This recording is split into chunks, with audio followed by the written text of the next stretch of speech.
अगर मेरे खून को साबित करने से पहले मुझे मौत आ जाती है तो मैं वादा करता हूं कि मैं मौत को मारूंगा। उत्साह से भरे ये अल्फाज कारगिल युद्ध के नायक शहीद कैप्टन मनोज पांडे के हैं। कारगिल युद्ध का वह ऐसा नाम थे जिन्होंने अपने युद्ध कौशल और उत्साह से देशभक्ति की एक नई इबारत लिखने का काम किया था। गजब का हौसला था इस वीर सपूत के पास। दुश्मन की गोलियों से बुरी तरह जख्मी होने के बावजूद भी उनकी उंगलियां बंदूक से नहीं हटी। वह अपने साथियों को मिशन पूरा करने के लिए उत्साहित कर रहे थे। दुश्मन के हथियारों को उन्होंने अपने साहस से बौना कर दिया था। तो आइए भारत के इस वीर सपूत को जानने की कोशिश करते हैं। जय हिंद दोस्तों, आपका स्वागत है हमारे यूट्यूब चैनल डिफेंस बॉयज में। यूपी के सीतापुर स्थित रूदा गांव 25 जून 1975 को ब्राह्मण परिवार में मनोज पांडे ने अपनी आंखें खोली थी। घर की हालत ठीक ठाक थी। बावजूद इसके बचपन के कुछ साल मनोज ने अपने गांव में ही बिताए। बाद में उनका परिवार लखनऊ शिफ्ट हो गया था। यहाँ उनका एडमिशन सैनिक स्कूल में कराया गया। मनोज पढ़ने में बहुत अच्छे थे। उनके पास बहुत सारे ऑप्शन होने के बावजूद भी उन्होंने इंडियन आर्मी को सिलेक्ट किया। वह तय कर चुके थे वह किसी भी कीमत पर सेना का हिस्सा बनेंगे। इसके लिए उन्होंने कड़ी मेहनत करनी शुरू कर दी।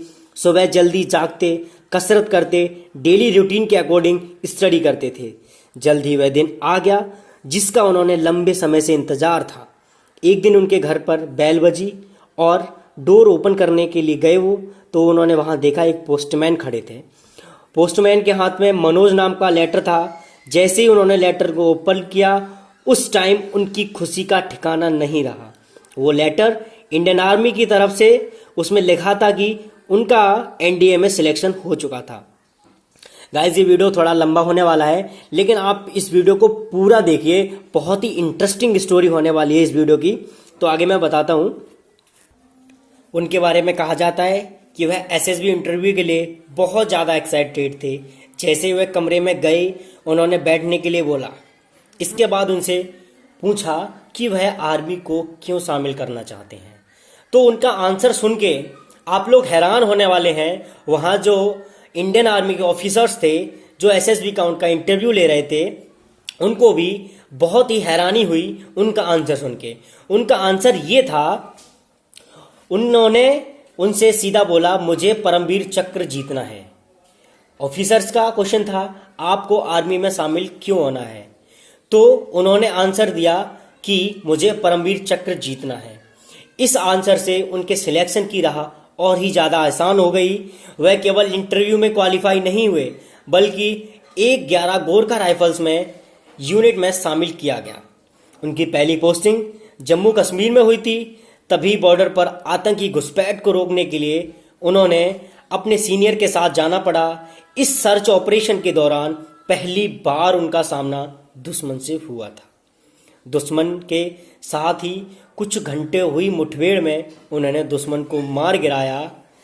इस खुशी को वो सेलिब्रेट नहीं कर सके क्योंकि उस मुठभेड़ में उन्होंने अपने सीनियर को अपनी आंखों के सामने शहीद होता देखा था। इस दौरान पड़ोसी होने के बावजूद पाकिस्तान से भारत के रिश्तों में खटास बढ़ चुकी थी।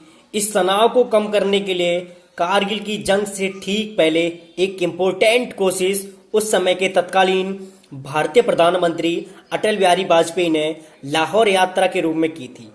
बात उस समय की है जब 1947, 1965 और 1971 में लगातार हारने के बाद भी पाकिस्तान ने अपनी फितरत नहीं बदली। 1999 में पाकिस्तान ने एक बार फिर नापाक इरादों से भारत पर हमला बोला, वो भी पीठ पर वार करने की रणनीति से। इसी बीच मनोज को आदेश मिला कि दुश्मन को मुंह तोड़ जवाब दिया जाए। मनोज को खालूवार की पोस्ट जीतने का मिशन दिया गया। मनोज जानते थे कि उनके पास रात का ही समय है खालूवार तक पहुंचने के लिए। सुबह होने पर यह जंग को बहुत ही मुश्किल पड़ा सकती थी और इस नई रणनीति के साथ वो अपनी टुकड़ी को 2 हिस्सों में बांट दिया।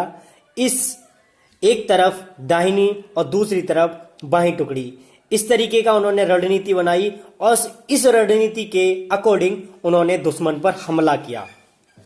वह दुश्मन को उनकी ये योजना काम कर गई और वह दुश्मन को चकमा देने में सफल हुए। वह एक एक करके दुश्मनों के बंकरों को खत्म करते जा रहे थे। इसी बीच मनोज ने दुश्मन के 3 बंकरों को खत्म किया। उन्हें काफी गंभीर चोटें आईं। उन्होंने अपनी परवाह न करते हुए अपने हाथों में हथगोले को लेकर दुश्मन की ओर टूट पड़े। उनका अचूक निशाना था। वह दुश्मन का 4था बंकर भी बर्बाद कर चुके थे। इसी बीच दुश्मन की मशीन गन की गोली उनके सीने में आ लगी और वह जमीन पर गिर गए। इसके बावजूद भी मनोज का साहस देखने लायक था। उन्होंने हार नहीं मानी और अपने दोस्तों को आगे बढ़ने के लिए कहा और वह मिशन को अपनी आंखों के सामने सफल होता देखना चाहते थे। उन्होंने बंदूक निकाली और अपने साथियों को कवर फायर तक दिया। मनोज के साथी खालूबार पर तिरंगा लहरा चुके थे, पर अफसोस ये था उन्होंने अपने कप्तान को इस संघर्ष में खो दिया था। बाद में भारत को युद्ध में फतेह हासिल हुई और मनोज का नाम स्वर्णिम अक्षरों में लिखा गया। भारत के तिरंगे की शान को अलग बुलंदी तक ले जाने वाले इस वीर योद्धा को सबसे बड़े वीरता पुरस्कार परमवीर चक्र से नवाजा गया। वतन पर खुद को न्यौछावर करने वाले इस अमर सपूत को सत सत नमन, सत सत नमन। मैं उम्मीद करता हूं आपको वीर योद्धा की कहानी अच्छी लगी होगी, तो इस वीडियो को लाइक करें और कैप्टन मनोज पांडे और इंडियन आर्मी के सम्मान में कमेंट बॉक्स में जय हिंद जरूर लिखें। और इसी तरीके की वीडियो की अपडेट्स हमारे यूट्यूब चैनल पर पाने के लिए हमारा यूट्यूब चैनल सब्सक्राइब करें, बेल आइकन को प्रेस करें ताकि हमारी हर एक अपडेट्स आपको मिलती रहे। बाद में मैं कुछ लाइंस कहना चाहता हूं। दे सलामी इस तिरंगे को जिससे तेरी शान है, दे सलामी इस तिरंगे को जिससे तेरी शान है, सर हमेशा ऊंचा रखना इसका जब तक दिल में जान है। जय हिंद दोस्तों, वंदे मातरम।